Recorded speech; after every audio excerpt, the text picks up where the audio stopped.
Hello, this is old Mr. Kent of MrKent.com, and I put that into slow motion so you could see what happened when my DJI Mini 2 backed into a flagpole.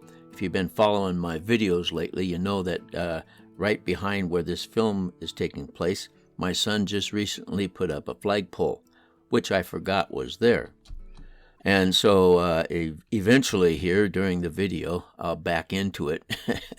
But fortunately, the drone caught itself before it hit the ground. I've had that happen one other time when I was filming at the park, at my favorite park, and I came around and there was a tree I didn't know about, and it ran into it, and it flipped around 2 or 3 times and caught itself before it hit the ground and kept flying.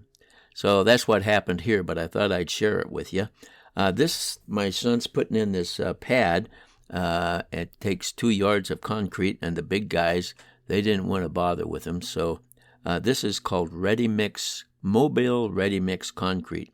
And it carries the cement and the water in that truck and then mixes it right there on the spot. And you can see the dust coming out of there from where the dry material is all full of cement dust. Well, anyway, so that's they spent a bigger part of the day there putting that pad in. So while we watch that before the crash comes, I've got a little bit of time to tell you some stories about when I was growing up in Seattle, and I was a little rascal guy, like in grade school and junior high and all that. And we lived in a neighborhood that all the houses were very old. I mean, the house that I lived in was about 70 years old at the time that we lived there. And it was on Capitol Hill, and of course the east side of my neighborhood slanted down off the side of the hill. And there was this one house that was it was on a hill above an arterial street. It had a center line and stuff like that. It wasn't a real busy street, but anyway, for some reason the house was vacant, and it was an old house. And the yard had been torn up and was just all full of dirt. And then there was quite a bank that went down the front yard, down to the sidewalk. And so we were playing around at that house and everything. And there was some fairly good sized boulders that were laying there in the dirt where the yard used to be. And so we started rolling those boulders down that little hill. And, of course, some of them went into the street. Well, so I found this one boulder. Shame on me, I shouldn't be laughing. I found this one boulder that was pretty good size, and it was round. And I rolled it down the hill, and it went bouncing down the hill and bouncing across the street. And the timing was perfect, the way it worked out.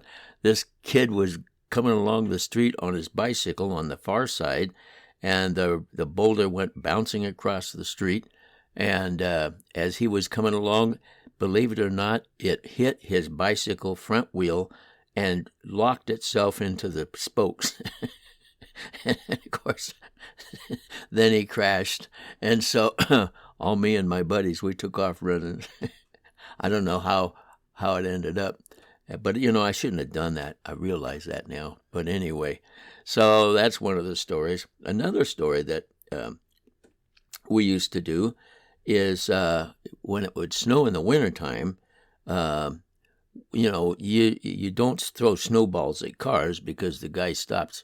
We threw a snowball at a taxi cab one time. Fortunately, we were up on a bank that time, and he pulled over to the side, got out of his car, and started chasing up the hill towards us. But we got away, and I think he had a hard time getting up that little hill at that bank. It was like a bank. Anyway, I think he had a hard time getting up there because he never caught up with us. So anyway, you weren't supposed to throw snowballs at cars. But what my buddy and I would do when we'd be on a level spot, like on the lawn, we would pretend like we were having a snowball fight. And so we'd line ourselves up so that I would be standing in the yard, he'd be standing on the sidewalk. And then as a car came by, I would throw a snowball, he'd duck, and it would hit the car. And we did that. We did that several times. Shouldn't have done that. I know. I should have known better, but I didn't. And then another time, we had this in our backyard where I lived. We had a fish pond, and the fish pond was it was pretty good size. And in the wintertime, it would freeze over. The top would freeze, and so I would break the ice up and stand out by the street, and then throw the ice up in the air and let it crack and break in the street. And of course, it was below 32 degrees. And so it stayed there, and so I'd stand there, and I would I would motion to people, and I would point to it, and I would say, broken glass, and they'd drive around, and there's the crash.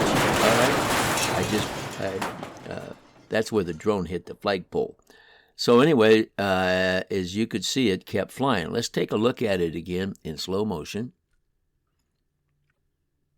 And as you can see, it caught itself and kept flying. And then, of course, we'll do it one more time here. Anyway, and my son, he heard all these funny sounds, and he turned around and he saw it fall. Anyway, so it made it through okay, but I forgot about that flagpole being there. As a matter of fact, there's the flagpole that I backed into right there. So I'm going to have to I haven't flown it much since then. I'm going to have to really inspect where the blades connect to the motor, because a lot of times that'll put a crack in it, and then it'll come apart when you don't want it to while you're flying. So anyway, this is later on, and they got enough concrete poured, and they're smoothing it out. And that guy lives across the street from us. He's really good at doing concrete. He worked for a concrete company. And so anyway, that's my story, and I'm sticking with it. I want to thank you for watching my videos, and God bless.